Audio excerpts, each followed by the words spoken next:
a lot of times you guys get stuck at this point. See, we have patient you haven't given. Do you want to know whether it's squamous or adeno? At this point of time, I wouldn't mind the histology of the, because it's post-new. He's a guy whose coronary stented 2 years back, so he has comorbidities. He's a chronic alcoholic. Yeah. So there is a possibility that his risks. So you haven't given us his risk profile.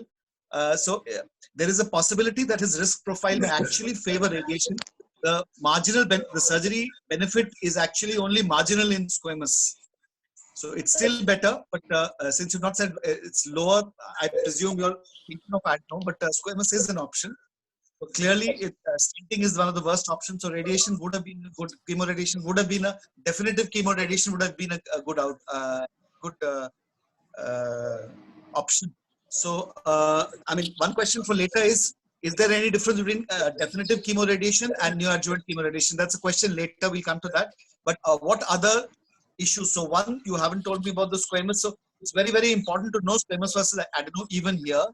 Second is you want to know pulmonary function. What else? And is the cardiac? Yeah, you want to know the cardiac status very clearly. It is a 2-year distance. Do you know? Do you want to do a cardiac risk assessment now? Absolutely. He might die of the surgery. He might not die of the disease. So yes. What else? I would like to know any other comorbidities like hypertension or diabetes mellitus with the coronary heart disease. Okay. Anything else in this particular patient with this particular surgery?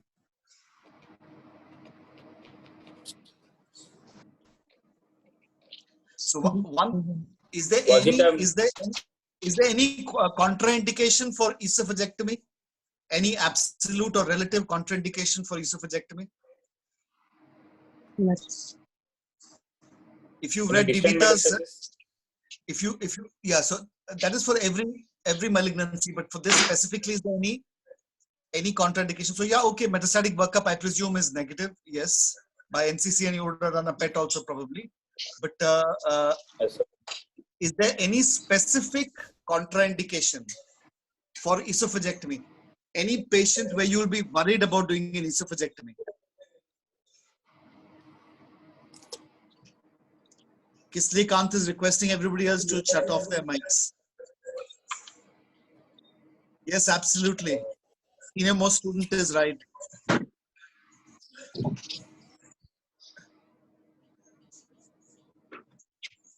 I just got a private message. Which is so in an alcoholic. So how keen would you be to do with portal hypertension and esophagectomy? I wouldn't consider. So DeVita actually lists this as one of the relative contraindications.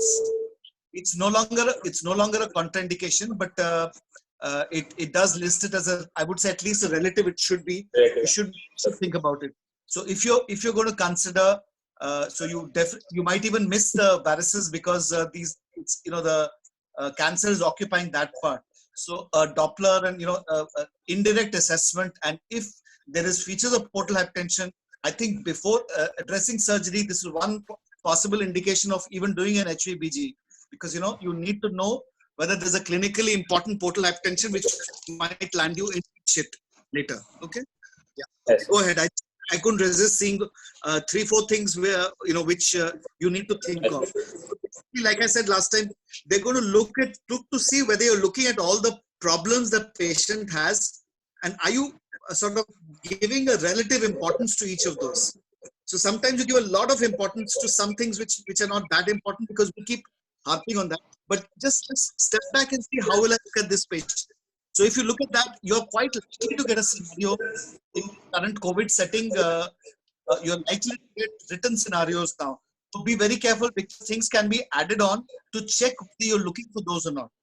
Okay, so I'm so glad you actually decided to take this because this is a fantastic way of looking at a patient whole.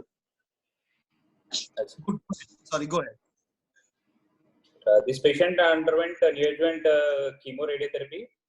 He underwent post-neoadjuvant chemoradiotherapy. He underwent Ivor-Lewis procedure, subtotal esophagectomy, and gastric pull-up 3 days back.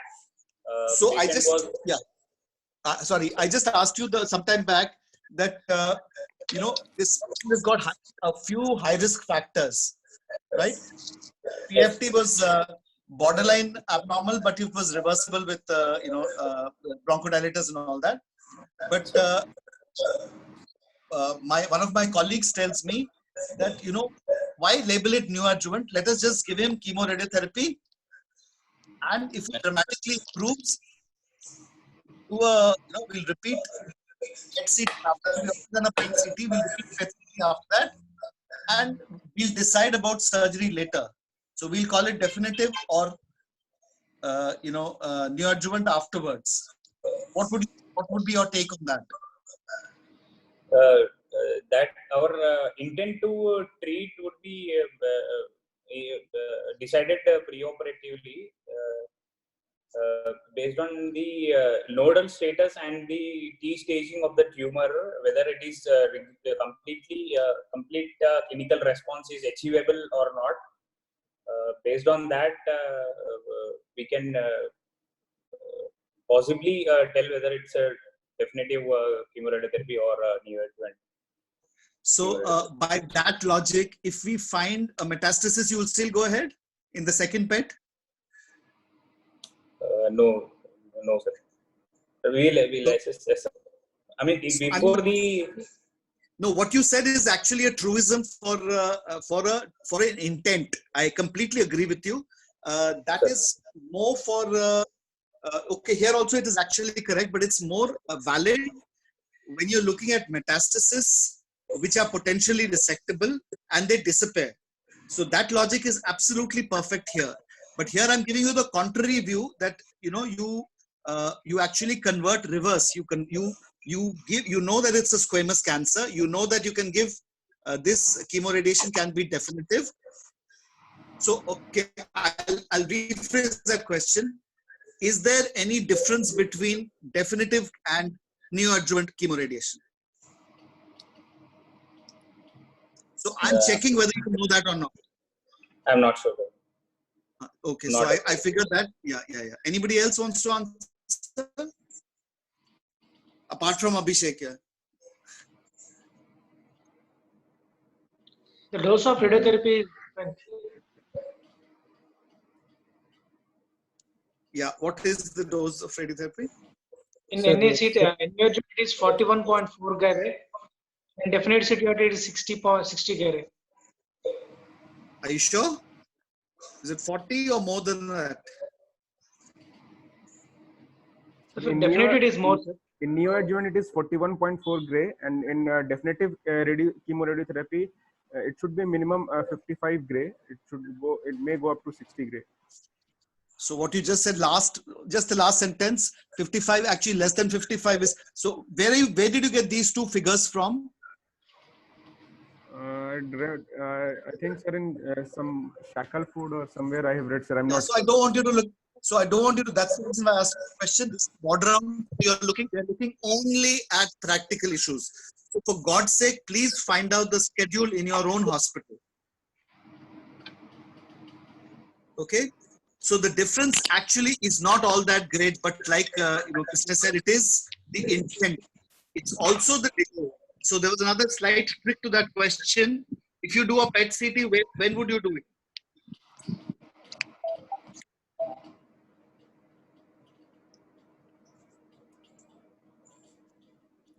Six to 8 weeks. Exactly. And if it was neoadjuvant, when would you do the surgery?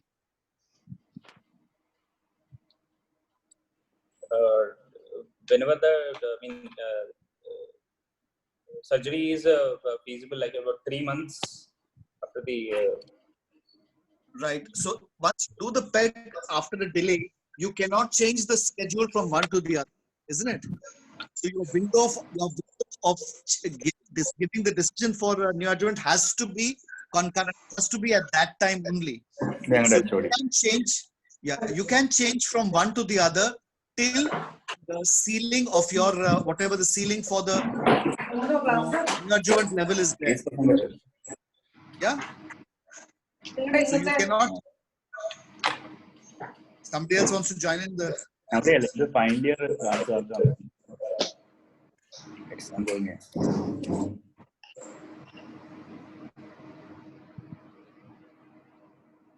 Okay. Sorry, sir. So, yeah, no, I was just looking at the chat. There was somebody commented that NCCN has given that. So, for God's sake, I think I've said this several times. Use the NCCN as a stick to help you. You know, when you're stumbling, you use don't use it as a stick to threaten the examiner. Okay. So NCCN is there to help you as a guidance. Please check in your own institution what are the doses, and you can confidently say that nobody will contradict you, because the Indian, or particularly Indian radiotherapists, radiation oncologists feel the tolerance is less. So please check your local ones. And in Kerala, actually, we had it the same as the Western ones, but you must try and get your own local radiation, what they give as neoadjuvant and chemo radiation, and you can actually state that. So if you give a range, it means that you are being theoretical. You don't know what you're doing in your own center. Okay. So please check that in your center, and you can quote that. Yeah, go ahead. Sorry. Yeah, go ahead. So, patient underwent Ivan Lewis procedure with subtotal esophagectomy and gastric pull-up 3 days back. He was extubated on table and shifted to ICU with nasogastric tube, right intercostal drainage tube, right subhepatic drain, and feeding jejunostomy tube. On post-operative day 3, patient is conscious and oriented, tachypneic with respiratory rate of 30 breaths per minute on 8-liter oxygen per minute. Tachycardia of 106 beat. Sorry, just a second. Of all, how many tubes does the patient have? 4 tubes total. So just tell me the relative need for each of them. Which of them would you use? In every case, selectively not use. I would use nasogastric tube to decompress the. No, not the use. You just tell me whether you use it or not use it, and the logic behind it. Yeah. If at all there is a stomach being used, I would like to use a nasogastric tube, right intercostal tube when the thoracic approach. Subhepatic drain I wouldn't consider in all cases. Feeding jejunostomy I would consider in all cases. Subhepatic drain I wouldn't consider in all cases. So abdominal drain I wouldn't consider in all cases. Okay, so when would you consider it? When the patient's nutritional condition hasn't improved much, or the abdomen hasn't improved much, and there are more chances of leakage. That's for feeding jejunostomy. For the right subhepatic drain, when would you use it? You said you'll do it selectively. When?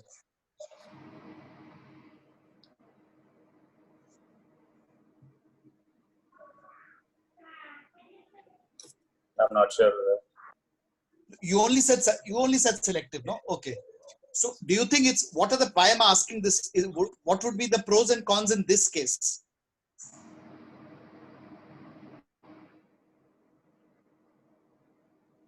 Or let me rephrase that. What would be the reason for keeping it there?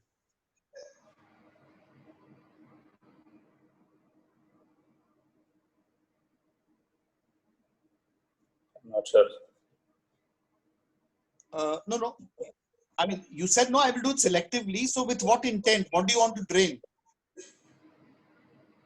Okay, so for instance, if you do a pyloroplasty, you are worried that a pyloroplasty might leak and bile will collect inside. Okay. That's not a reason to do it, but I'm just giving you a potential answer. So like that, you'll have to think it through. Yeah. So what is the potential con? What is the potential disadvantage?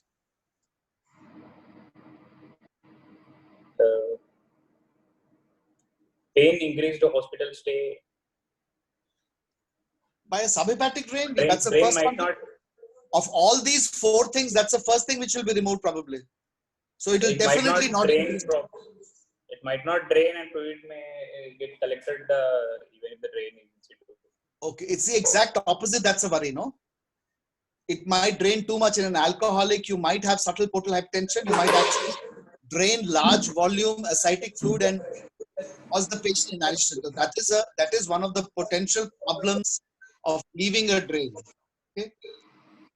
So ICD is probably the only one you'll definitely do. What about NGT? Is that what you said? Is that evidence based, or is it religion? I think it's the religion, not the evidence based. Okay. And FJ? Feeding jejunostomy, I would consider in all the cases. Even though So there don't is say. no. Yeah. Sorry. Yeah. Yeah. Go ahead. Go ahead. No. So I just want you to practice the way you say things. So if you say, so there are some places where you can use "we do it this way" kind of syndrome. So you can say, in our institution, the protocol for neoadjuvant is using 40 gray versus 50.4 gray in definitive chemoradiation, or 50.4 versus 54, like that. You can say that. Likewise, here you can say that it is so when you're asked a question like this, you should be able to address why has he asked it. Okay, so how I would answer such a question, and this is going to come repeatedly in a lot of places. You take it head on. What is he hinting at? Take that point and give your opinion as well, both confidently. So the way I would answer it is that, sir, I'm aware that feeding jejunostomy is not a mandatory part. Many people believe it should be excluded. However, I would like to include it in most of my cases because if there's a problem, I have a cheap solution. In India, we don't have access to TPN. I can start nutrition early. Many of these patients might have ascitic leaks, etc., etc., etc. Okay. So you give your opinion clearly. When you answered, you sort of tapered off, I will do it, and then you almost scared, did I say the right thing? It shouldn't come across like that. If you appear to be confident of the practical things that you do, see, you're all worried that they're testing your high funda skills, but they're actually looking at these very to the point practical issues in the ward round. Okay. Yeah. Well, actually, we are having a small problem. I think the session will end in 40 minutes. Maybe this is not a paid app. Okay. Okay. So what's the time now? 6. It's almost 7, sir. So what time will it end? 7:10 maybe. We had only 40 minutes of our time. So we can reschedule it immediately. We can generate a new ID. It will take 2 seconds and we'll forward it to you, sir, if it is disconnected. Okay. So maybe after 5 minutes you can do that. Okay. Okay, sir. Yeah, sure. Before the yeah, Abhishek is also suggesting the same thing to start a new session. Okay. Right. Let's start a new session now only. Then while the break is there, other 2 breaks here. Yes, sir. Isle, you are the host. You can end it and restart and forward the. Am I audible? Yeah, you're Yeah. audible. Just a minute. You can end the session. Somebody saying with the same ID you can start again. I don't know if that's true or not, but somebody just mentioned that.